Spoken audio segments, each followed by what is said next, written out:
born around 1974 to a mother named Calypso. Junior appeared to be so much more. Over the years he began to grow, but like his grandfather Bakalinda and grandmammy Sweet Cariso, the family traits of little boy soca could have never hide with just so.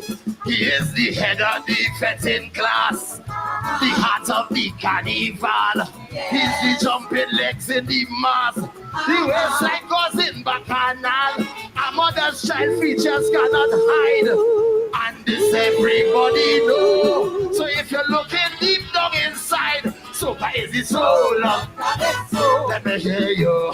Calypso is soca. What? Soca is Calypso. Sister Chutney and brother Raga also born here in Trinbago. So you're too hard to look no further. I'm sure everybody don't know. If one spirit in child and mother, soca is the soul of Calypso. Let me hear you. Calypso. I tell a lie. That's no lie. Grandpa say when I dead, bury me close. Mommy say Santi Manite. Soca sing bouty Bahia girl. And take the crop fantastic Friday. Why mommy dumb so this skin her back. Soca in tongue instinct and dirty juve. The both of them love to party. It almost the very same. Mommy love to be up in the tent while she's on jamming on radio. Mommy prefer a sit-down event. The son love a truck on the road. Even though things about them might differ, it's one thing everybody know. If you're looking deep down inside, soca is the soul of Calypso. Let me hear you. Ram-pa-da-pa-da. Yes.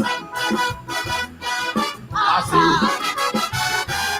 see. Soca grow up to be a big man. Now, almost 50 years old. His grandchildren set out and plan to be famous like him around the world.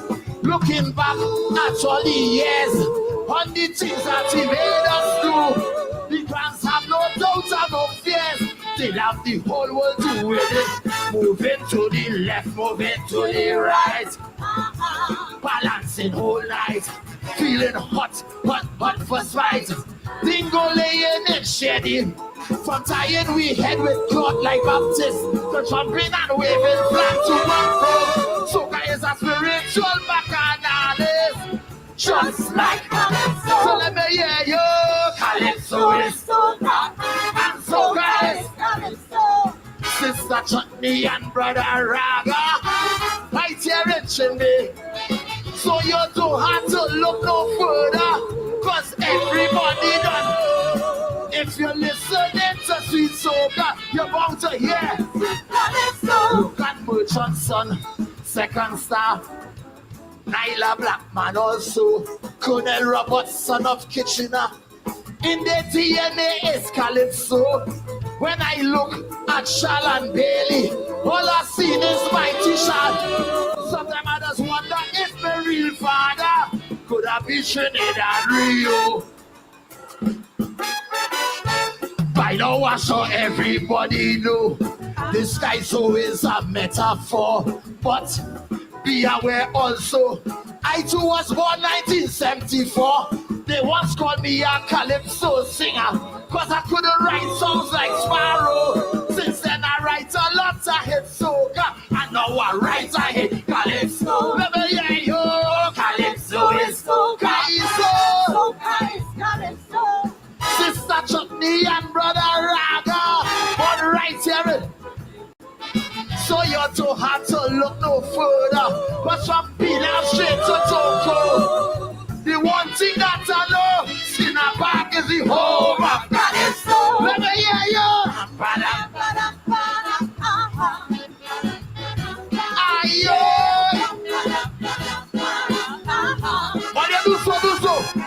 Do so. Calypso is soca, and soca is Calypso. Do it. Calypso is soca, and soca is Calypso. Well, give me soca. Calypso is soca.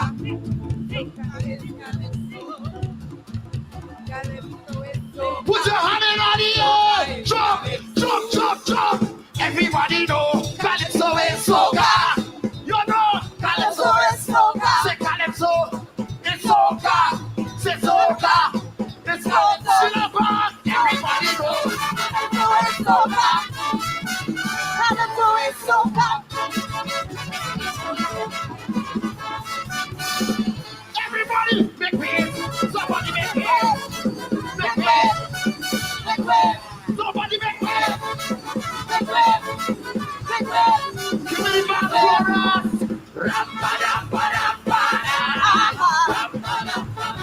What you say? One more time. Somebody say.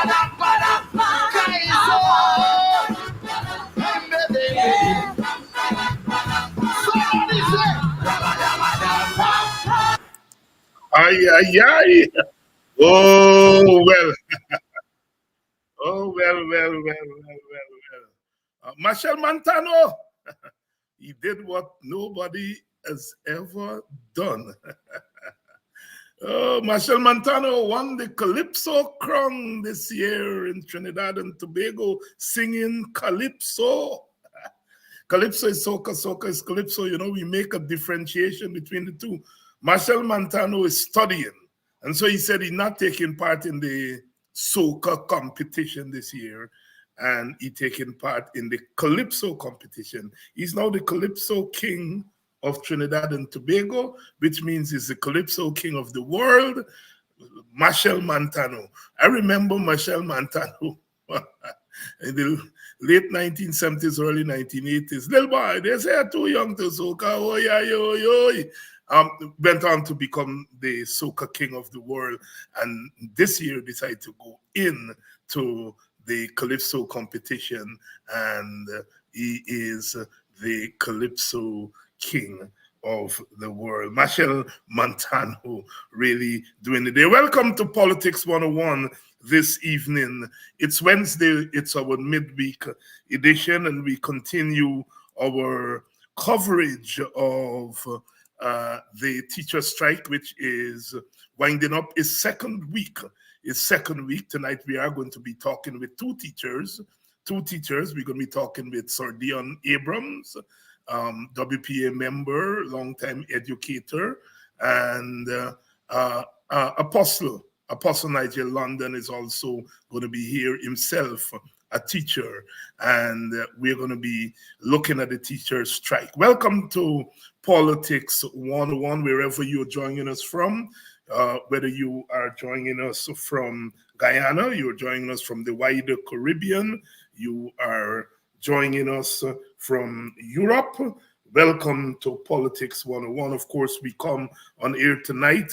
I'm reading here that the Guyana Teachers Union has asked the High Court to block the cut in salaries of striking teachers and to continue union dues deduction. So the Guyana Teachers Union has gone to court to challenge the actions of the government for cutting teachers' salary, those teachers who are on strike. They're also asking the court to find it unconstitutional for the government to deduct union dues from the teacher's salary. A new front in the struggle has been opened up. The Guyana teachers saying, no, we ain't backing down. No, we ain't backing down. We ain't backing down as the strike nears the end of its second week. Remember, the teachers said that they were going on strike initially for 2 weeks. Well, the government has not come to the table. In fact, the government is fighting the teachers, taking away their salaries, refusing to deduct the union dues as they instruct the teachers, the Ministry of Education to do.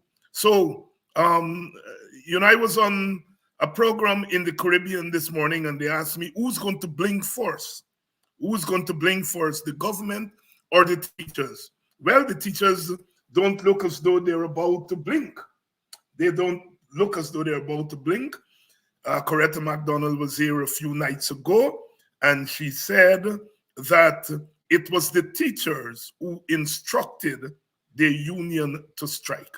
Please welcome to Politics 101. Please share the link. Please share the link as we come on air tonight.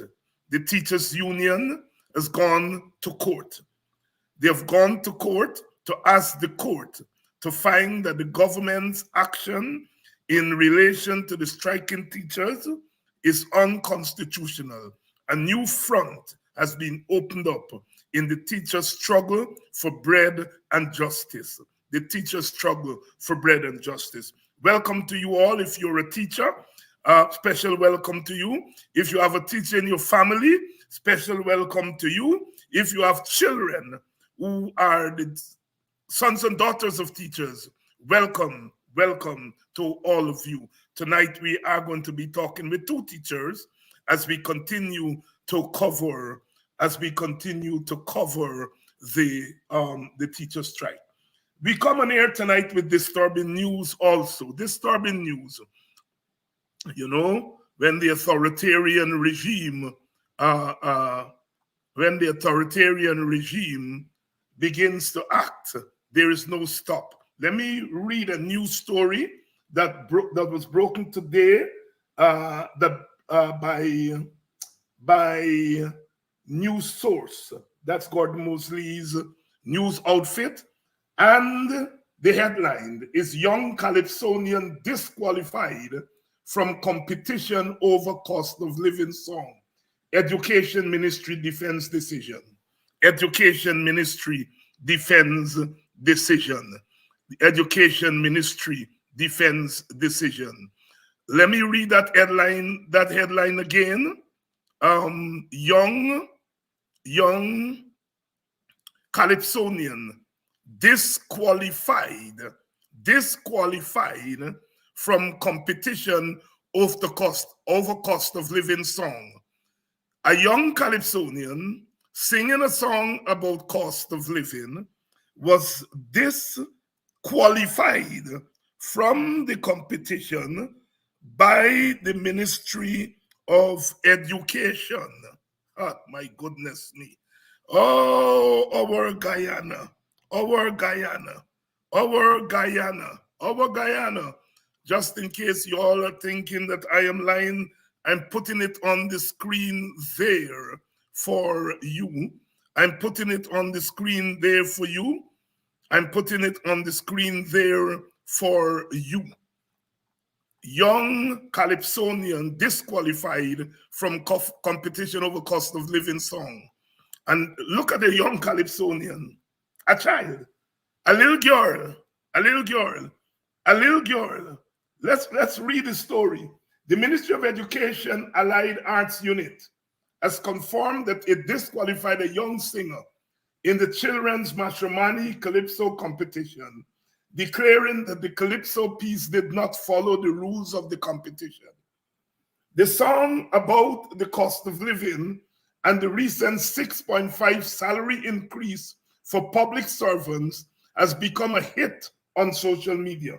The young Calypsonian from Berbice, in her song, wanted to know how she would be able to survive with a 6.5% increase, highlighting the increase of food items in the marketplace and bills that have to be paid regularly. The Education Ministry has now ensured that she and her song did not survive the competition, disqualifying her completely. In a statement, the Education Ministry Allied Arts Unit said its decisions are based on established rules that have been in place for many years, especially focusing on the appropriateness of items in relation to age groups. The unit said 2 items were rejected, and the respective schools were duly advised with transparent communication on the reasons behind the decision. According to the unit, the focus is on ensuring that the content presented aligns with the age appropriateness stipulated by the rules set well in advance of the competition. Added that it is crucial to highlight that the intention is satirical content, but to maintain age-appropriate standards. Sisters and brothers, what our Ministry of Education is telling us is that children cannot sing about certain things. Children cannot sing about the 6.5% increase. Children cannot sing about high cost of living. If that is not censorship, I don't know what it is. All of us, whether we are children or adults, we have equal protection before the law. We have the right to free speech. Calypso, like any art form, is open to all categories of participants, whether they're children. Why hold a children competition if you are telling the children, well, there's certain things you can't sing about? Well, we meet where we go in. We meet where we go in. Children cannot sing about high cost of living. Children in Guyana cannot sing against high cost of living. We now meet where we go in.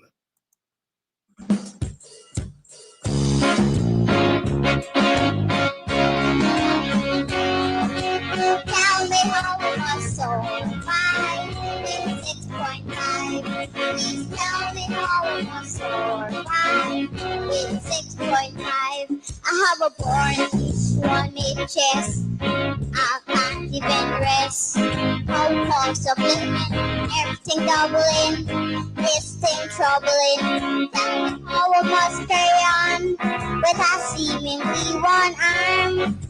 Tell me how I must survive with 6.5. Tell me how I must survive with 6.5.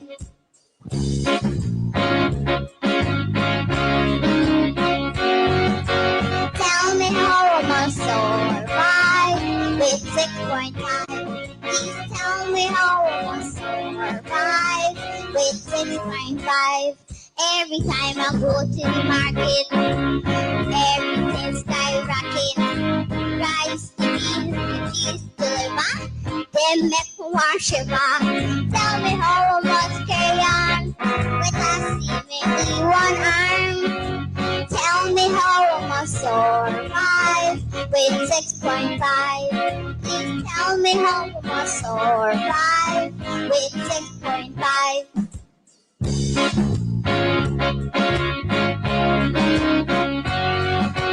Tell me how I must survive with 6.5. Please tell me how I must survive with 6.5.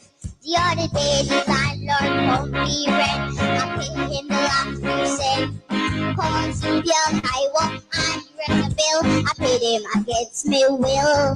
Tell me how I must carry on with a seemingly one arm. Tell me how I must survive with 6.5. Please tell me how I must survive with 6.5.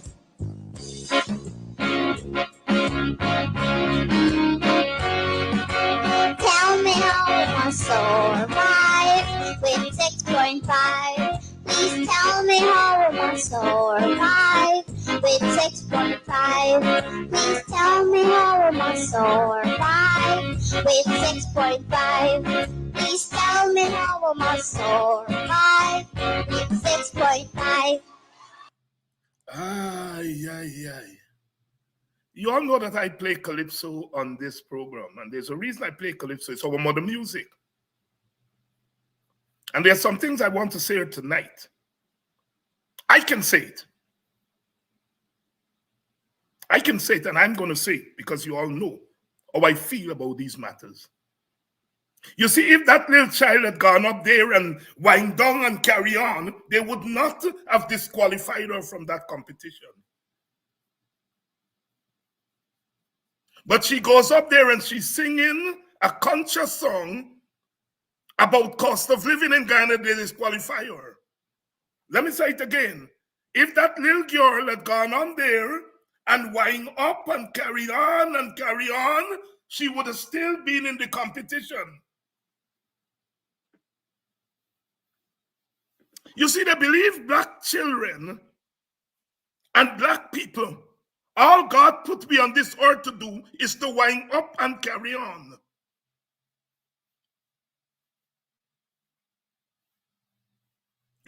You all understand why I am jealous of black people's culture? Why I am jealous of black people's culture and black people's dignity in this country?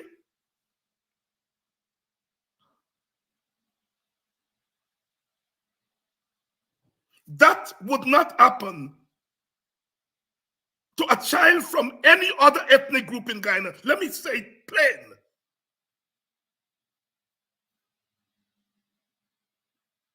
They don't mind us jumping up. They don't mind our children going and wind down. And I have no problems with that. Because entertainment is part of culture. But entertainment is only one part of culture. It's only one function of music. Music has other functions. And one of the other functions of music is exactly what that young lady, that child,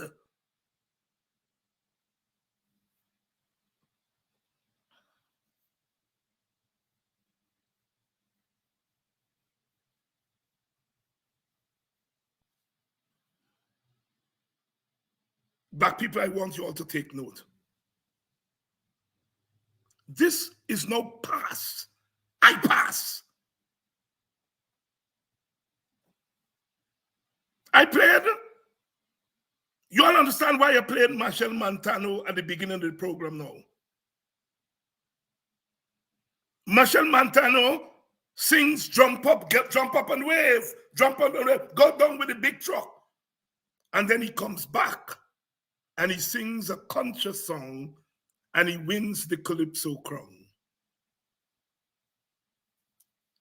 He shows that you win with jump and whine and jump and wave, and you win with consciousness. And he says soca is calypso, calypso is soca. Here in Guyana, they are disqualifying a child for singing conscious lyrics.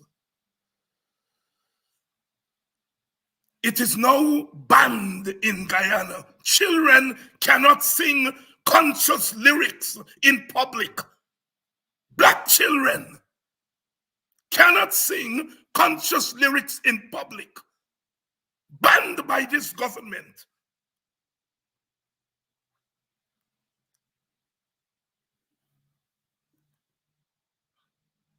Something is wrong with our country. Something has been wrong with our country for a long time. And some people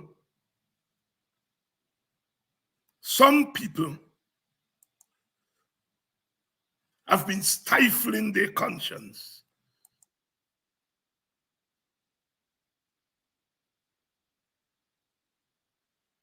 So 5 with 6.5. Please tell me how I must score 5 with 6.5. I have a board, one made chest. I can't even rest. No cost of living, everything doubling. This thing troubling. Tell me how I must carry on with a seemingly one arm. Tell me how I must survive with 6.5. Tell me how I must survive with 6.5.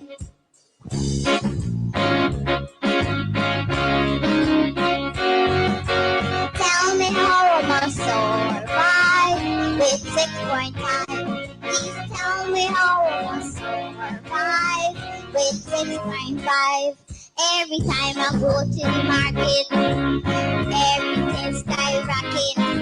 Rice, cheese, deliver, then make me want shiver. Tell me how I must carry on with a seemingly one arm.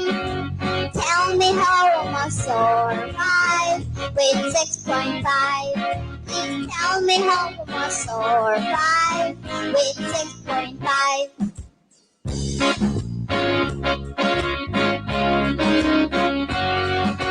Tell me how I must survive with 6.5. Please tell me how I must survive with 6.5. The other day the landlord called me rent. I paid him the last few cents. Come on, Sylvia, I walk and he rent the bill. I paid him against me will. Tell me how work must carry on with a seemingly one arm. Tell me how I must survive with 6.5. Please tell me how I must survive with 6.5.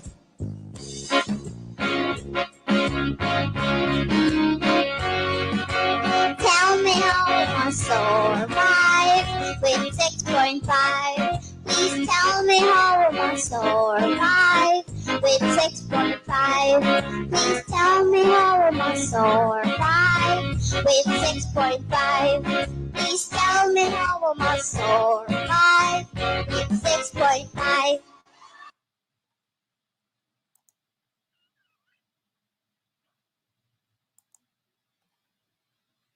Welcome to Politics 101 on Wednesday night, and I've kept my guests waiting for too long, but I wanted to get that in. Please share the link.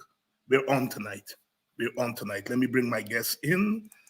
Sir Deon Abrams, Apostle Nigel London.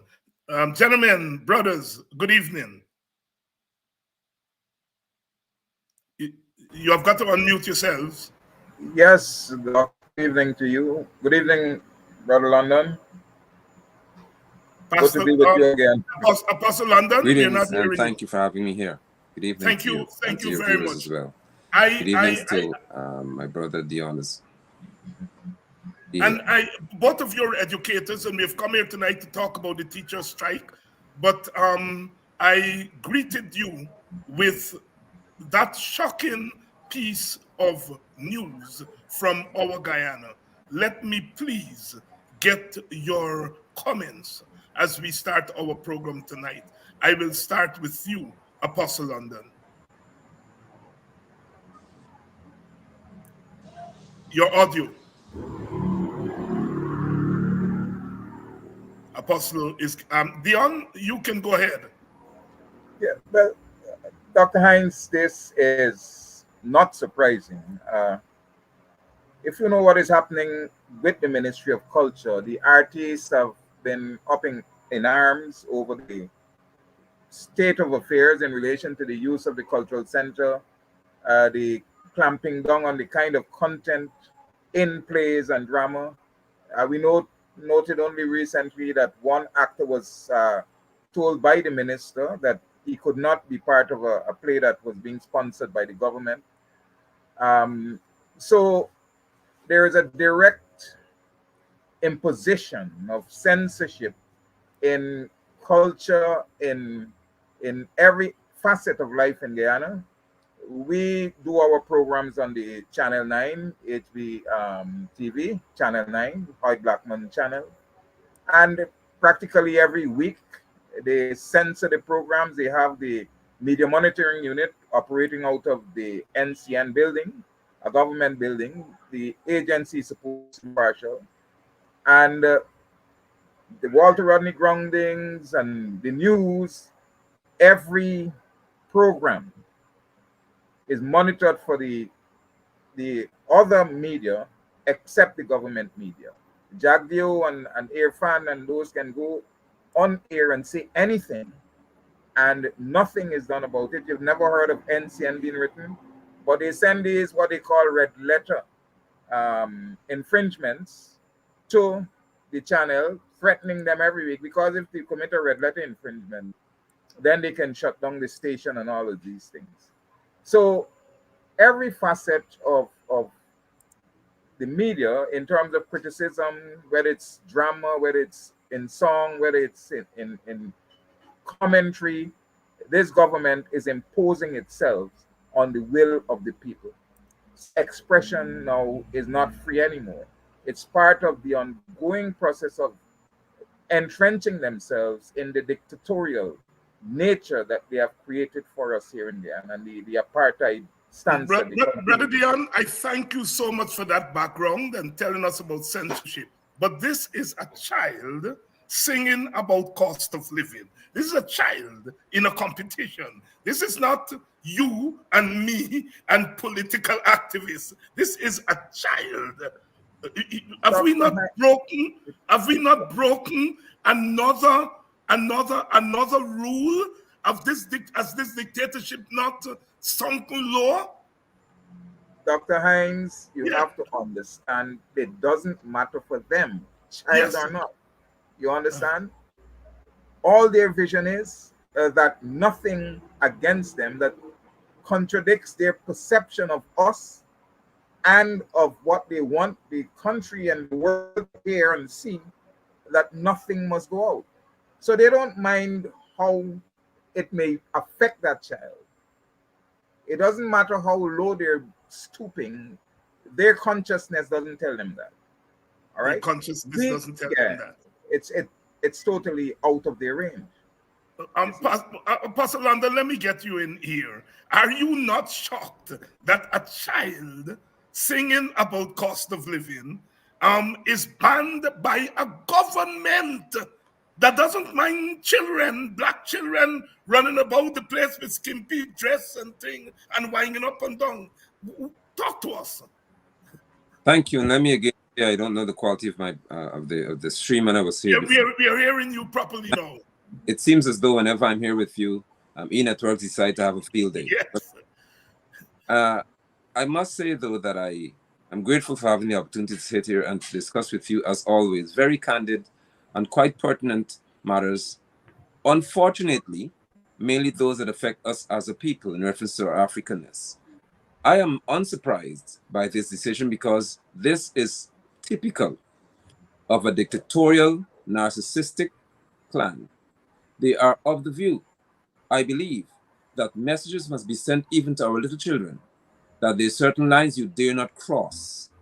You must remain within a particular confine that they establish for us. And anyone who seeks to go beyond that confine will be met with the strength and the tenacity of a hardcore dictatorship. So this child would have been singing about a reality because her song speaks to the economic crisis faced by she didn't say how can black people survive. So she spoke to how can anyone survive. But the PPP in their usual manner would say, okay, this song, sung by a little African girl, must be met with the response that sends a message to all, especially those of African descent, that you'd better not complain. Just accept what we give to you. And then that is the case. I must say as well that I am certainly high in praise for whoever wrote the song and for the child in reference to singing it. Sing your reality. If any child is listening to me tonight, sing your reality. I hope also that those who have media platforms will invite that said child to sing her reality. They can't ban her from my page. They can't ban her from anybody else's Facebook page. We'll sing that reality. I hope also that when we stand in front of the Ministry of Culture, Youth and Sports, that child is brought to sing her reality for Ramson to hear it. But one thing, Dr. Hines, yes, by doing that, they are basically trampling on the culture of the African because they don't, it's showing that they don't understand what calypso is. Calypso is. Right? And now you're talking, Brother Deon. Now you're talking. It takes a little time to warm up. You know, because the calypso in itself initially is music of struggle, right? It came out of that period when Africans were in bondage, and the traditional calypso had, you know, boasting and insult, where they call themselves King this and Lord that and so on. But a lot of the messages were hidden during that period. They didn't want the white people to understand what they were communicating to each other. So, like Lord Chagdas would say, a man and they caught a man in Trinidad having an affair with a boat. The Calypsonian is not going to go and sing a man and a goat pin in a pen. He went up, he sing, bay, bay, you know, and then he talks about a ram goat salvation and so on. But people get the message. The white man doesn't understand that, all right? But it communicated. But today, we see ourselves as a more liberated people without fear. And so what we have to express, we're not hiding it anymore. And that is what they can't deal with. Because the message now is clear not only to us, but to the world. To the world. And that's a problem for them.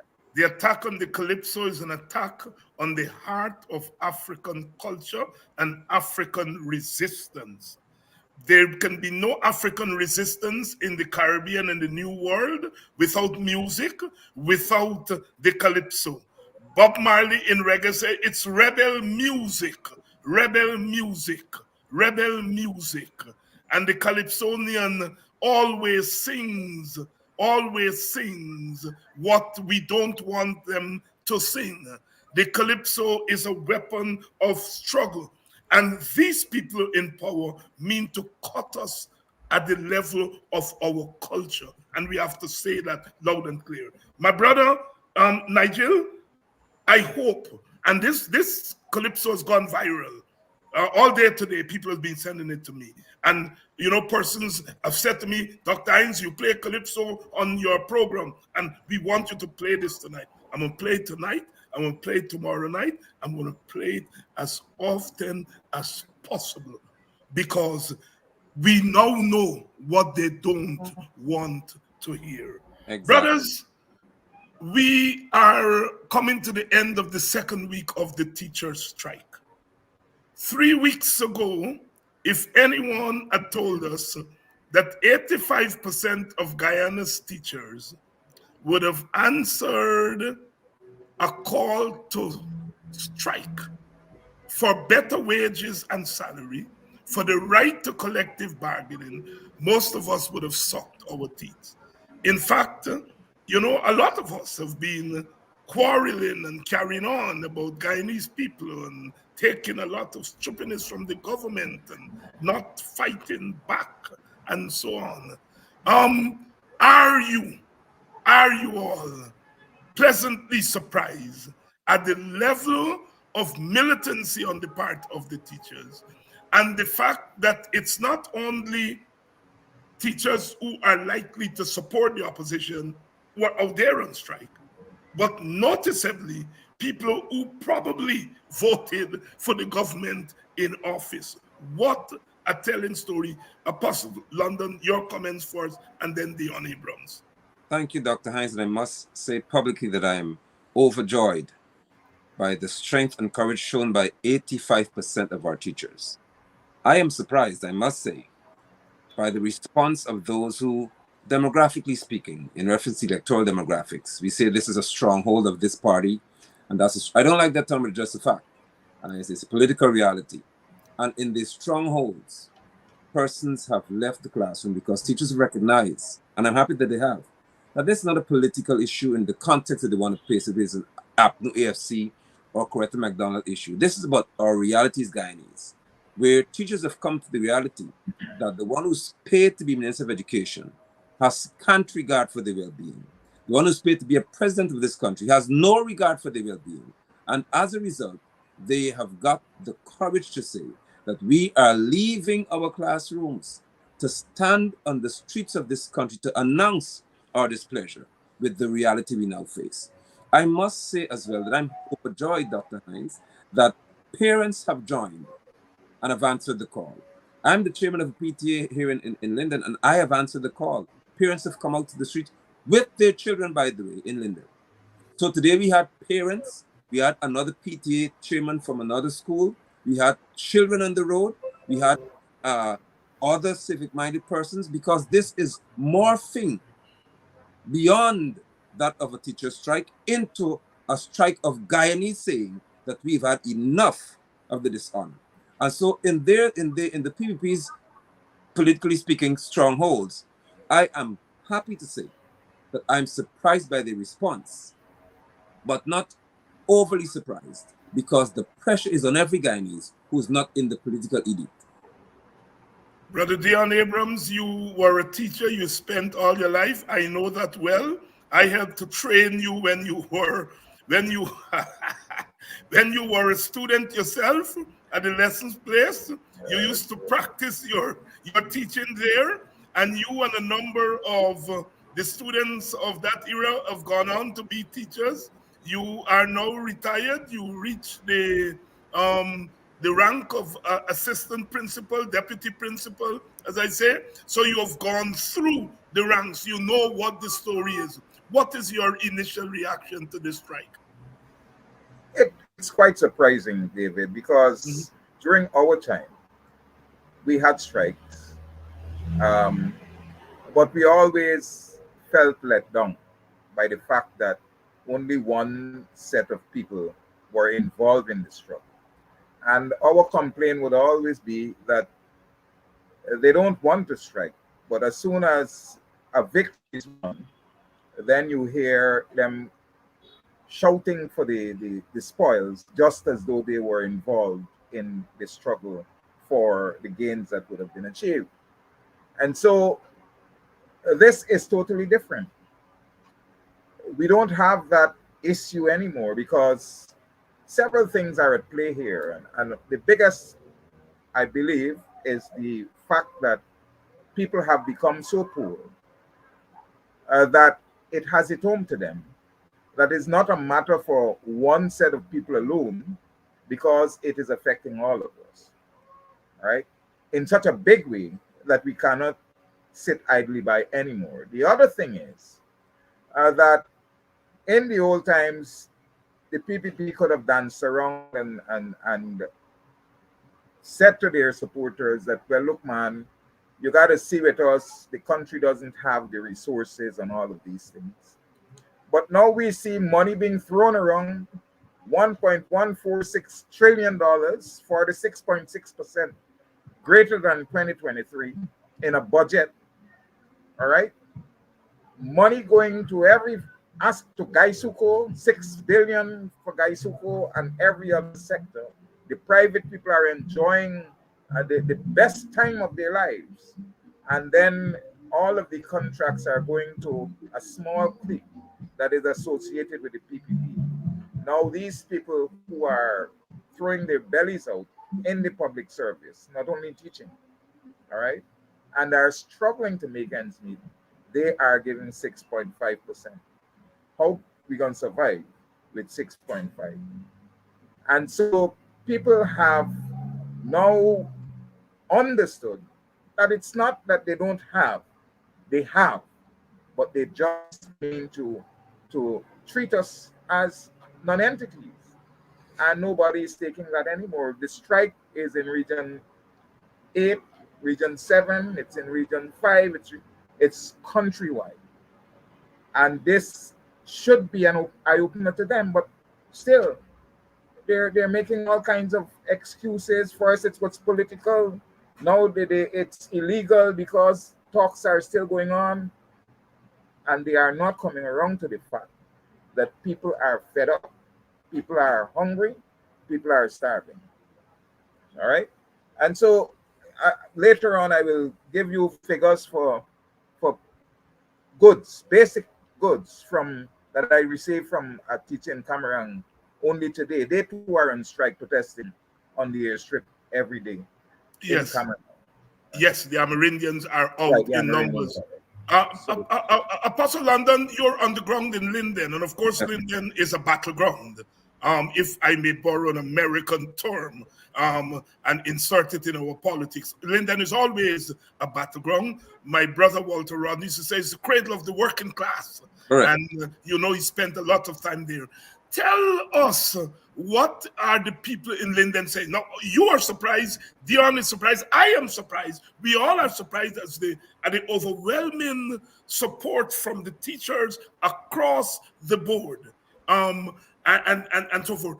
What are the factors that have gone in to propelling the teachers to take this action that has surprised all of us. What are you hearing in that regard from the people in Linden? Thank you. I think what I'm hearing is what is echoed across the country. And I think Brother Deon just alluded to that. Persons have recognized that there is apparently something in Barrett's mind that says he owns Guyana and that he's going to distribute portions of this country's wealth to whom he pleases. And those for whom he has the least regard, he treats in the worst manner. And so persons on the street, I'm yet to meet one Lindoner who would have said to me that they are against what teachers are doing. All of them with whom I've interacted said it's about time for these teachers to stand up. And then today I've heard even more in reference to the person saying, we have to stand. You see, when it gets to the we phase, I get excited. Yeah. Because I understand people see this beyond Miss and Sir now. This is about us recognizing here that the teachers have been the catalyst in this situation to trigger a response that I believe should be nationwide, should be even in the private sector. Because in Linden, persons are feeling and realizing, because the town is pretty small. So we're seeing here that whoever has a face that sits beside or in the company of Irfan Ali and Bar Jagdeo, they're the ones who are getting streets to be built in Linden, mainly those people. So if you are not affiliated with these people and affiliated to them, and you don't swear and pledge your allegiance to these people, you have nothing to get in reference to the coffers. So Linders are now aware, they are alert, and they are fed up if decided that they're going to act, and act in a manner that sends the strongest message to this administration. And I believe they've received it already, because Linden is about to explode in reference to our response. In reference to the response, Apostle London here tonight speaking on the strike, the teacher strike. Deon Abrams is also with us. We started our program tonight highlighting the latest story, and that is a young child, participating in the matrimony calypso competition was banned because her song dealt with the 6.5% that was given by the government to the public servants. A child singing a calypso on that topic had her calypso banned by the government because the government says that she's a child and she should not be singing on that kind of issue. I say here tonight, if a child can go on stage and wind up and carry on as we normally have them do, then that child can sing on cost of living. I condemn in the strongest terms the action of the government. It's an attack on the calypso art form. It's an attack on African culture. It's an attack on the right to free speech in our country. And it's the worst form of authoritarianism that we have seen in recent times. This government has overstepped by a long way its boundaries. And the teacher strike seems to have brought out the worst in them. The worst in them. And the lesson here is what struggle does. What struggle does. 2 man and more, old people say. We come here every night, all of us, Pastor Apostle London, Deon Abrams, myself, Mark Bishop, Sherrod Duncan, all of us, we come and we do our work every night.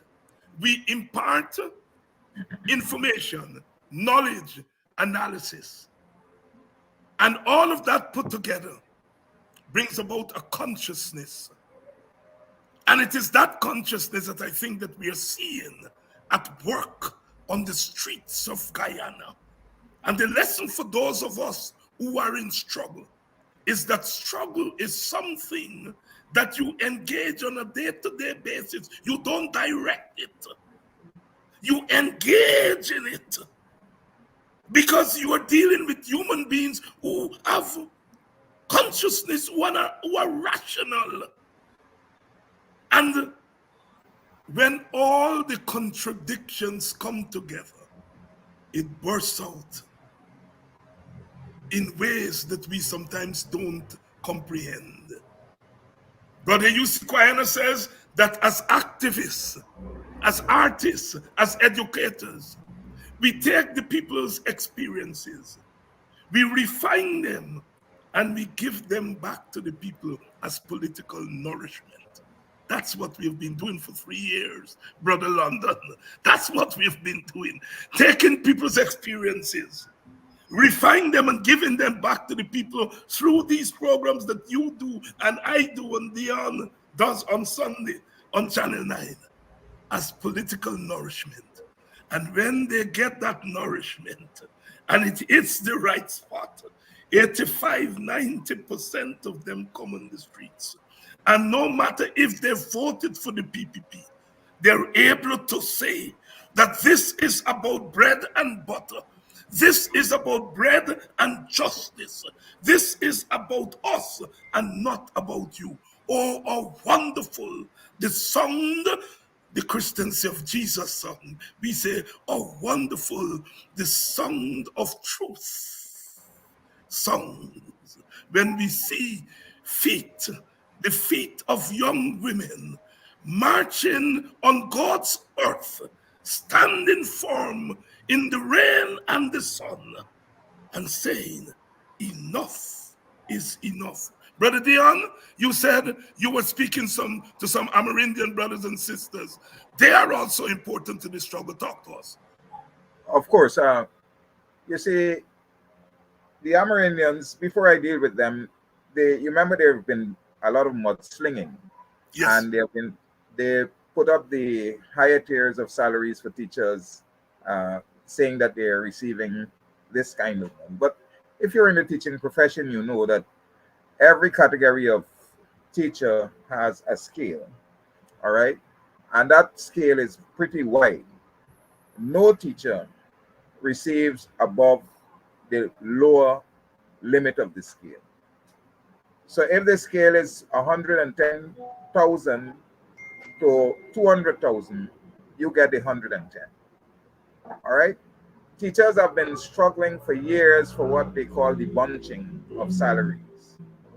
They have refused to do that. What does that mean? That a teacher who is in the profession for 20 years in a capacity based upon the level at which he or she is, another teacher can come just off the road, be employed, and receive the same salary as that teacher would have been there for all those years.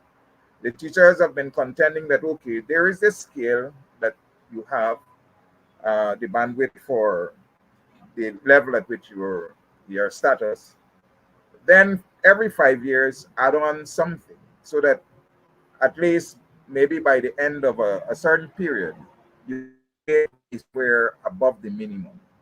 They have refused to do that. So every teacher who joins you, whether new or old, you receive the same salary as they have. Now, they have been trying to tell us that what teachers are receiving is good enough. And the teachers have done their homework. And what have they found? That this is what they've posted on Facebook, that Priya gets $1,070,000 for her salary. That's the salary alone. She gets $65,000 for house and entertainment as an allowance and duty allowance. This is what is alleged in this document that they've posted on Facebook. She gets $360,000 for a chauffeur. No teacher gets that. And that is about 4 times the salary of the lowest tier of teachers. All right, $360,000 for the chauffeur. $50,000 for electricity allowance. $161,000 for maid allowance. $12,500 for internet, and $80,000 for the garden. All right, it comes up to $1.8 million per month. So they have been living the high life when teachers are struggling in the gutters, and they're telling us that we must be satisfied with what we're in. Region Upper Mazaruni, Region 7, I sent a document to your WhatsApp, Dr. Hines. This protest is saying, we're in this fight, things so tight, we're struggling to have a bite. And these are the prices. 1 pound beef, $1,500. 1 pound farine, 1 pack farine, $1,500. 1 pack of milk, $1,600. Cooking gas, $18,000. Right? 1 bag of rice, 10 kilograms, $8,000. All right? This is what the people are faced with. Those are basic items. And the allowance that the teachers in the interland get is can't buy a bottle of gas. Right? And this is the reality on the ground. And this is why people are so mad. And then the conditions under which they have to work is another concern. This is all over the country. All over the country. And of course, we had that horrible fire there in Madia, which really exemplifies exactly what you're talking about. The conditions under which students have to learn and teachers have to teach. Apostle London, the government has come out doing what it has always done to public servants, going right back to the 1960s, when the public servants had to engage in an 80-day strike because the government of that day, the government under Dr. Jagan, who was no hooligan by any means, they said not a cent more. And when they came back to power in 1992, they went even further. The 1999 strike by public servants and so forth, always hostile to the public servants. Now they have come out in the open, come out from the shadows. They are deducting from the teacher's salary those teachers who have gone on strike. They've refused to continue to deduct union dues from teacher salary. Today we hear that the GTU has gone to the court. Pastor London, you have taught, not just in Guyana, I know you've taught in the Bahamas and so forth. So you don't only have the experience in Guyana. That kind of action against your teachers, is that because we care? Your audio. I was so engrossed in what you were saying, because I'm happy you mentioned the fact that I haven't only taught in Guyana. I have never seen an administration treat teachers this way. Never. I taught in the Bahamas for maybe 10, 12, 15 years. I have never seen this, ever. There was industrial action taken, and within moments, we are at the table having discussions, and they have never refused to deduct union dues because it is a legal requirement. If the administration is committed by law to take deductions from my salary, then you can't decide because you get mad you won't do it anymore. That is so juvenile, but still typical of this administration. I'm also well aware of the fact that the way in which teachers in Guyana are being treated, it is just frightening to know that those who say that they care would treat people in that manner. And so even this move to the court and the threats, because they haven't deducted the salary, but they threaten to do so, is a clear announcement that this has gone way too far. Because if you threaten to cut teacher salary and you say that will be reflected in March, it demonstrates that this administration has no intention to have a discussion that will bear any fruit in reference to collective bargaining.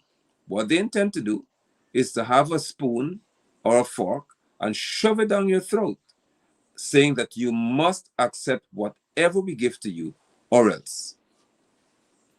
And or as Apostle London here, so many of you have commented on my dashiki tonight, and I am glad about that. Just in case you all are wondering, this dashiki came from a Guyanese-owned company called Buxton Chic. So you all know the origin. Buxton Chic, they specialize in African wear for men and women, and they have been so grateful to say, Dr. Hines, we're going to treat you like a celebrity. We're going to look after your wardrobe. and I am so grateful for that. In the event you need African wear, they sew them. They have a bunch of seamstress and tailors there, and they sew and they ship it to wherever you want it shipped to. Buxton Chic, a Guyanese owned company operating in the Washington, D.C., Maryland area. You all take this number.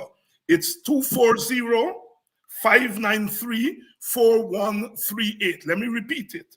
240-593-4138. And they will ship wherever you want them to ship it to in the world.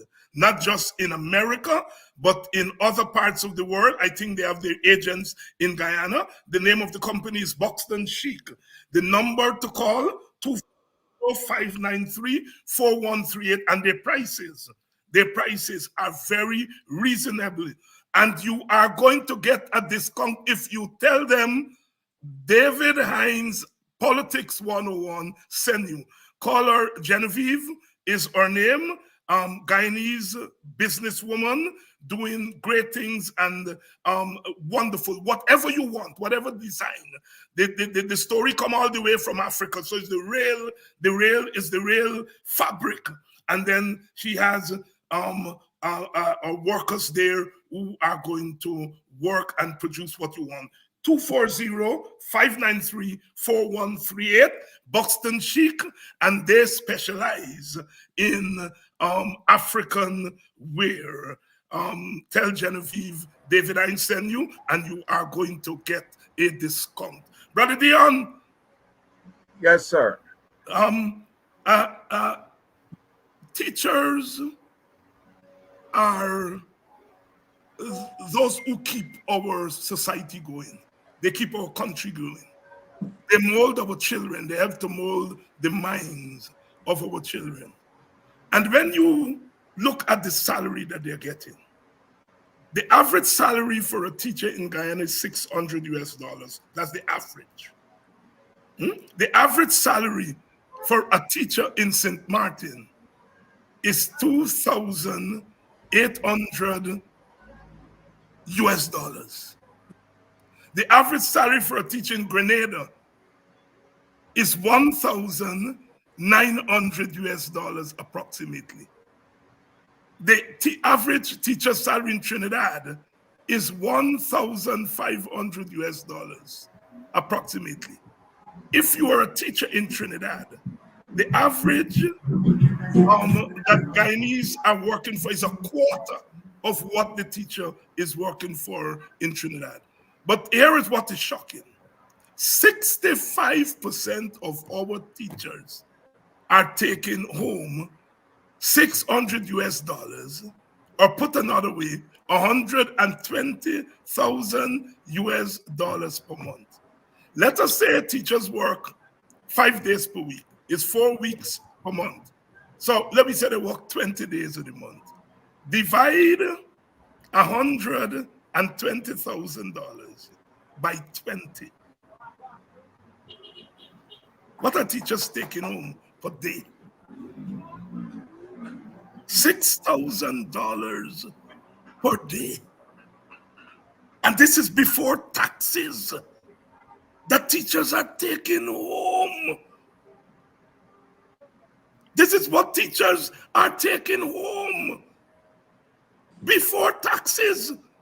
And you read just now the prices of tell me, is that not unconscionable in an economy that is the fastest growing economy, certainly in the Caribbean, certainly in the Western Hemisphere, and something in the world? Deon Abrams. Well, it's more than unconscionable. I mean, it's beyond our imagination to understand why teachers are being treated that way. But if we understand that this is not an issue of teachers, that it is an issue of race, then we get a sense of what we are talking about. Because the public service, the teaching service, mainly, the employees are Black people. All right? In the hinterland, the Amerindians are there. And we have Indo-Guyanese in Essequibo and so on. But the vast majority are Afro-Guyanese. Are Afro-Guyanese. And that is the major driving force in the psyche of Jack Deon, in that he wants to keep us at a level. You see, his thinking is that once you're poor, you're powerless. And the ability to struggle is going to be taken away from you. So all these threats that they're peddling and putting forward, taking away your salary, deducting your salary, and threatening you to dismiss you, and all of these things. This is because in their minds, they're expecting, or they expected, that people are going to be so poor that striking for a day and having to lose $6,000 is going to be too much for them. So the racism is there, and then the political thinking that poor are powerless is what is driving them. But they don't understand that after a point, there is a point where people will take no more. All right? Regardless of whether you're black, you're blue, or you're brown. And this demonstration is clearly showing that we have reached that point where people are saying that enough is enough. All right? It is the straw of 1.146 trillion that has broken the camel back, because we won that. Now, you mentioned on your program last night that they asked Jack Deon if he could survive on $80,000 a month. Can't respond. All right? Because he cannot realistically, in his mind, contemplate even the salary. They look at the allowances that they're alleging that Pierre is getting. Way above that. The other thing is that we don't know the worth of these people. They submit whatever to the Integrity Commission. There is no check and so on. But the public is never enlightened about what they are declaring their assets. And the thing is, every time there is a 6.5% increase, they get an increase too. But 6.5 of what they already get, yes. What they already get. So when we're going to get a $6,000, because of the salaries they're receiving, $1.8 million, put the same 6.5 to that and see what they're getting on their salaries. Brother London, I spend a lot of time in Guyana, but you there all the time. I know why $6,000 a Grange and $1,000. Right. And I know when you go in any shop, in any market, with a Granger and $1,000, I know you're really in trouble, because it go like this, whoops. And when you consider that's what teachers take home per day, and then tax it yet. Then tax it yet, and they're not tax it yet. $6,000 per day. Talk to me, Brother London. I shudder to think about a teacher's reality, and that's because I left Guyana in 2003. I was teaching in a private school, but before that, I was living with my parents. I didn't have to pay rent or any utility or anything. I just worked and had fun driving my car around the place, and it was just fun for me. But then when I returned home in 2015 and saw the reality of our teachers, I wondered, how did they survive? And then I also noticed something, and that is that there's a culture at play in our society that we must address.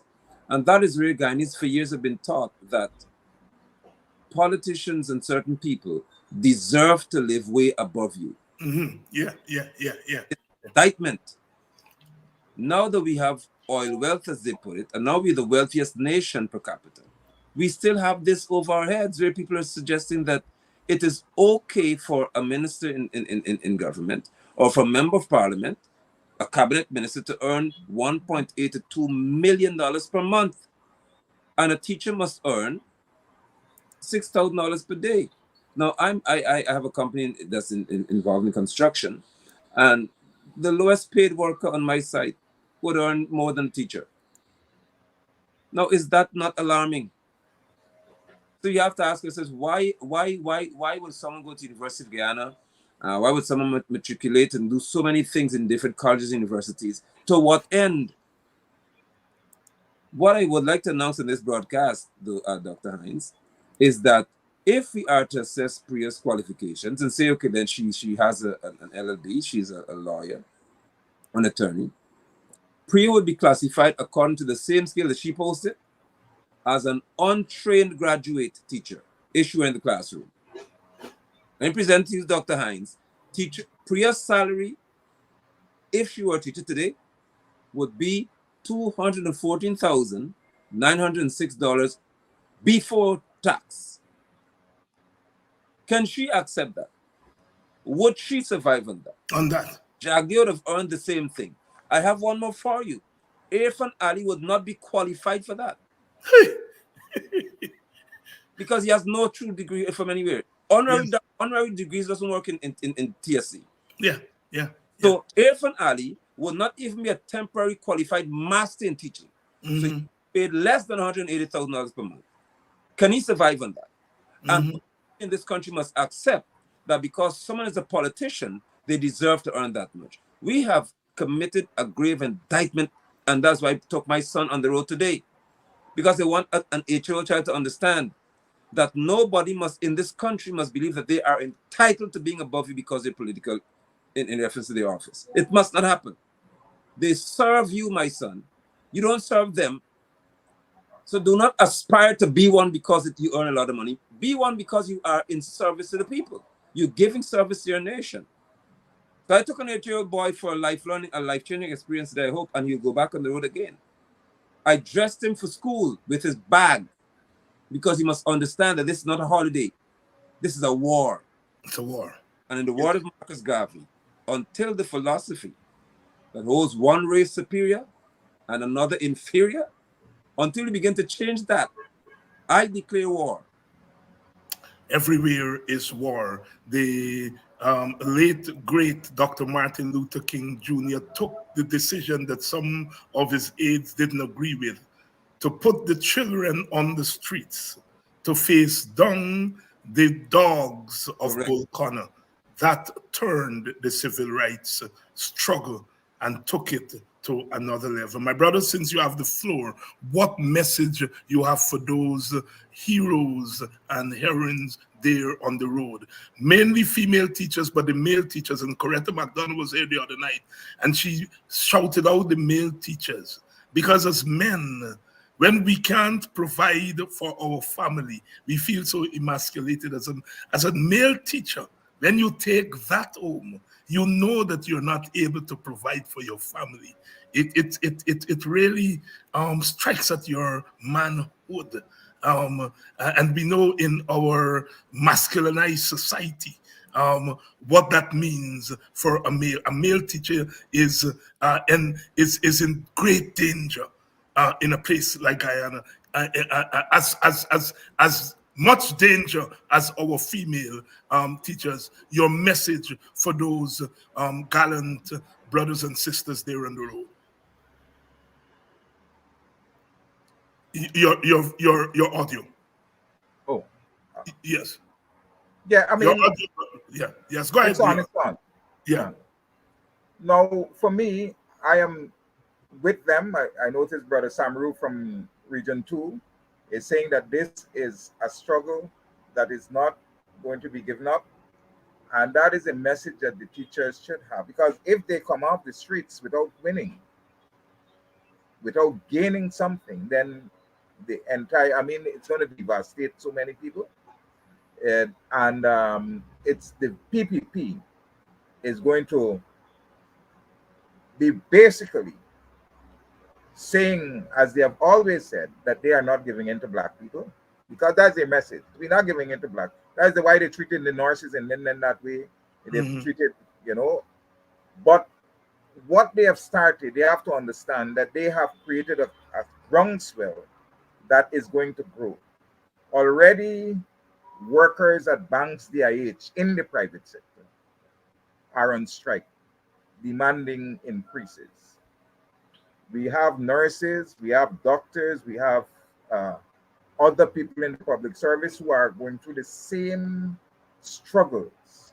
And we're hoping that those other unions are going to follow the teachers and ensure that this government understands that people are serious about their livelihoods. So you are leaders, and don't make them tell you about political. It is about bread and butter. Bread And and we're all butter. facing this squeeze. Sir Deon so- Abrams. Keep that struggle going, entrench yourselves in it, and come out victorious. Otherwise, you're dead in your boots. Deon Abrams here, executive member of the WPA himself, a teacher and a community activist and a cultural activist. We come in peace here tonight, and we leave in peace, but we are really... Tell me how I must survive in 6.5. Please tell me how I must survive in 6.5. I have a born issue on my chest. I can't even rest. How cost of living, everything doubling. This thing troubling. Tell me how I must carry on with a seemingly one arm. Tell me how I must survive with 6.5. Tell me how I must survive with 6.5.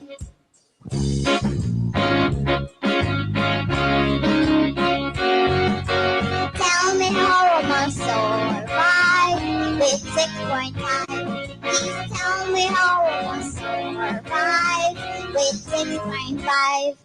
Every time I go to the market, everything skyrocket. Rice, the beans, the cheese, the liver, them make me want shiver. Tell me how I must carry on with a seemingly one arm. Tell me how I must survive with 6.5. Please tell me how I must survive with 6.5.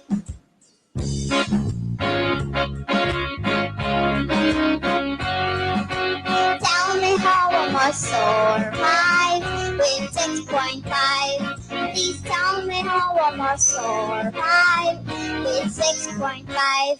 The other day, the landlord called me rent. I paid him the last few cents. Come on, see bill, I walk and rent the bill. I paid him against me will.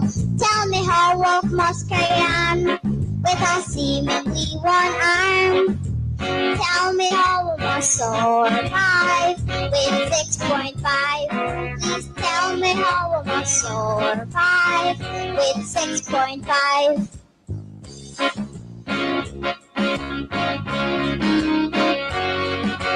Tell me how I must survive with 6.5. Please tell me how I must survive with 6.5. Please tell me how I must survive with 6.5. Please tell me how I must survive